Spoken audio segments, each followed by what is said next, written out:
E rangatira mā tēnā koutou katoa. George Ngātai tēnei e whakapaho atu nei ki a koutou mai te rohe o Aotearoa me ki e mihi atu nei ki a koutou katoa e mātakitaki ana I tēnei o ngā kaupapa. Kia ora everybody, I'm George Ngātai and I'm pleased to actually be here, coming to you of course live from Aotearoa, New Zealand. And as an Indigenous person from this country, it is my pleasure to be part of the Ancient Culture Champion Humanity, the ICCS 7th International Conference and Gathering of Elders. This is something that we've been part of for quite some time, and of course my opportunity to be part of this and to talk about the cultural history of Māori, Indigenous people of New Zealand, is a pleasure for myself and of course our organisation.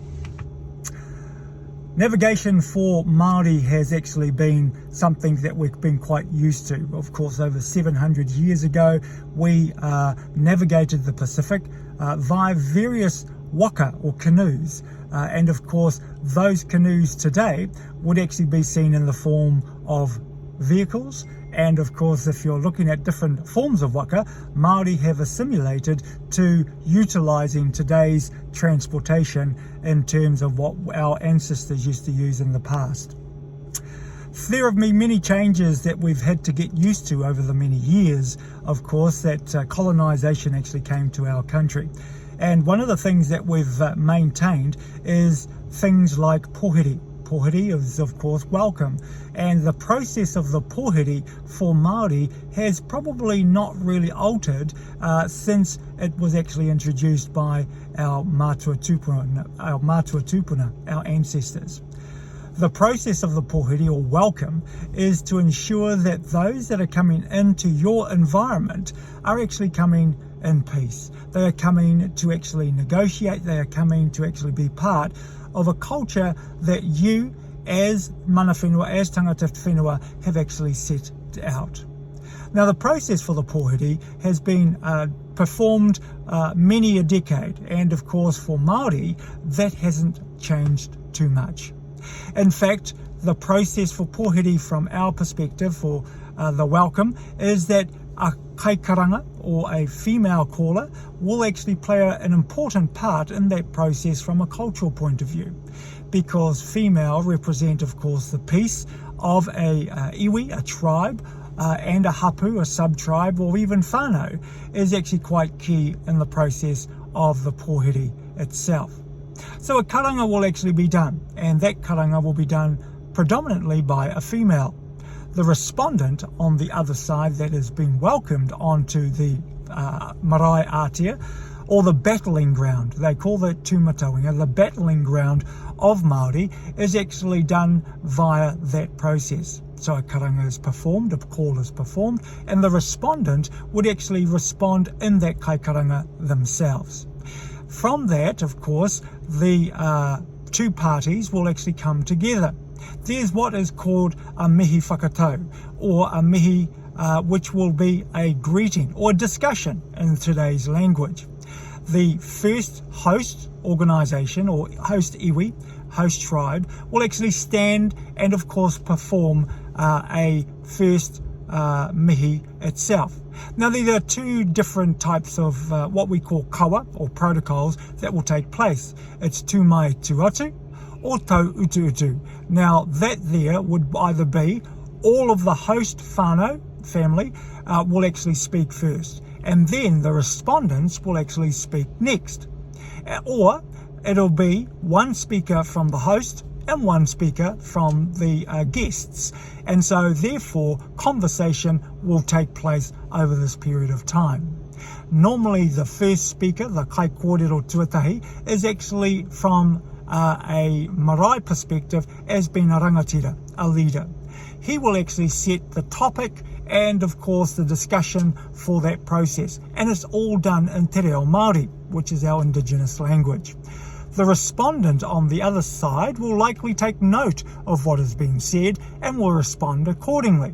Now, if it is done, all of the host whānau, of course, tangata whenua, will speak first. They get to lay out the platform of that discussion. The respondents, of course, which will be classed as your manuhiri or visitors, will actually respond accordingly.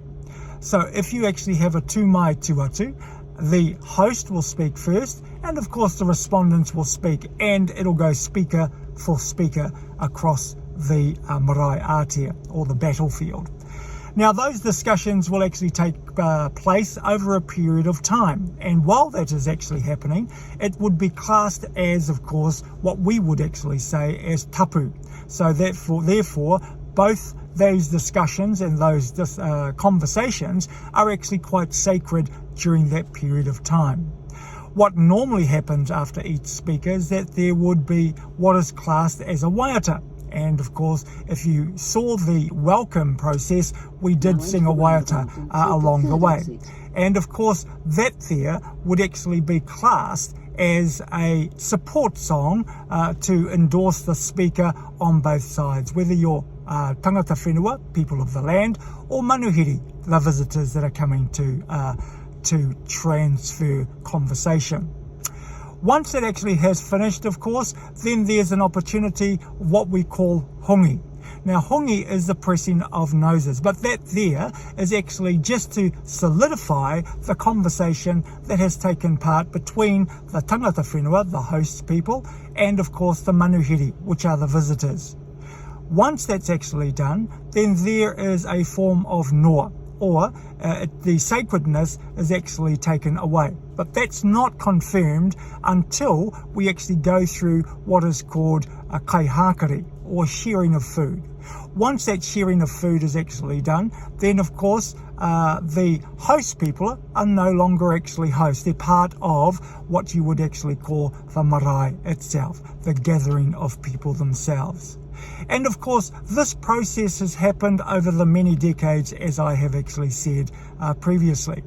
Today, those discussions, those protocols, those kawa, the tikanga that we actually perform today is certainly tikanga that was actually performed decades before by our ancestors, by our mātua tūpuna. And of course, the process for that is what we actually call a pōhiri or whakatau, a welcome, or of course a sharing of words. Those are still practiced today. Some of those protocols, some of those, the tikanga and the kawa themselves have actually changed in accordance to the years that have gone by. However, the majority of that process is still actually being adhered to today.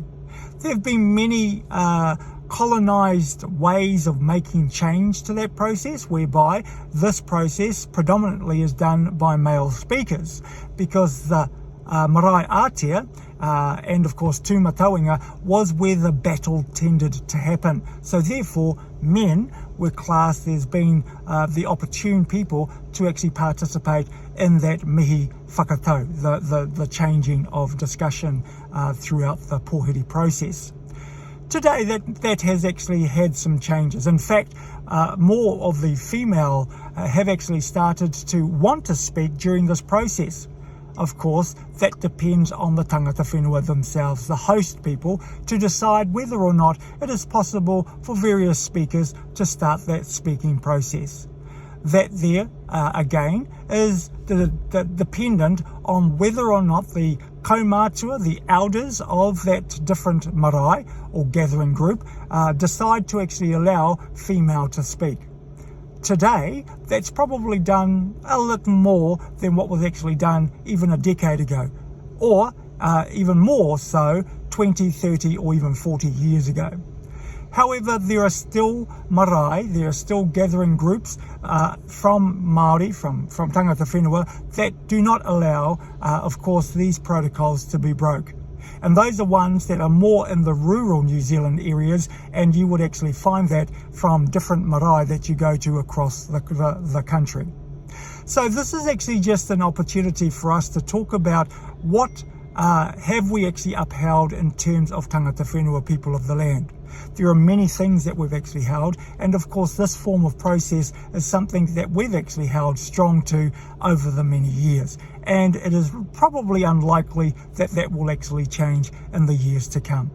However, to do that though, the language has got to be very strong, the language itself, and we actually ensure that that does not actually die through what we have in New Zealand, which are kohanga reo, our early learning nests where language is taught, kura kaupapa, which is actually done for primary school, and kura tuarua, which is our secondary school. And now te wānanga, or ngā wānanga, the universities are actually encouraging a lot more of the language to be spoken.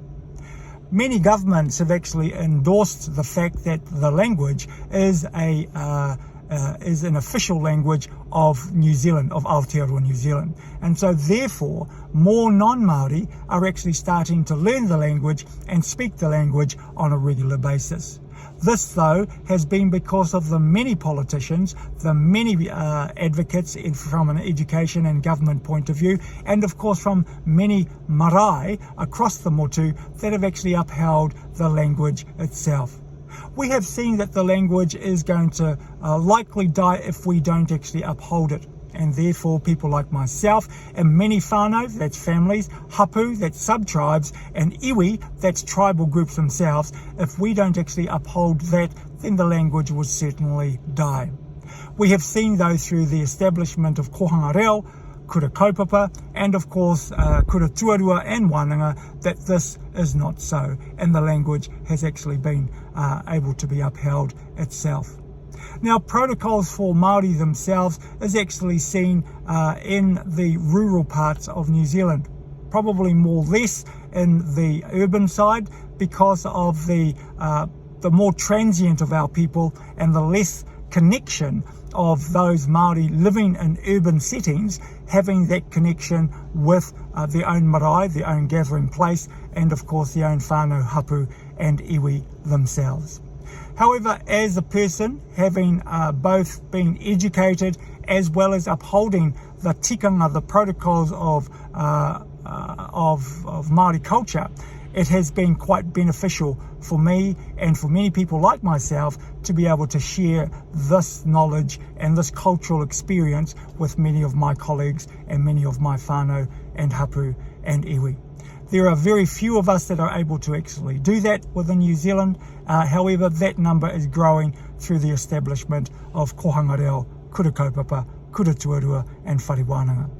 So I'd like to actually acknowledge the organising committee for allowing this type of wānanga, this type of conference to actually be to take place. I'd like to actually thank them, and of course I'm very fortunate that my wife, who is part Māori and Indian, is actually part of this group as well. She has been able to engage with both Māori, Indian living in the country, and we've seen through the statistics that more intermarriages are happening between different cultures, and Indian and Māori culture is part of that. Huri noe e te eakuranga tira. Kei te mihi atu nei kia kau te katoa, e mātakitaki ana i a mātau i tēnei wā. Nō reira ki ngā kai kōrero o te motu, kei te mihi atu nei kia kau te katoa. Whakaore i roa waku kōrero i tēnei wā, nō reira huri noa tēnā koutou, tēnā koutou, tēnā koutou katoa.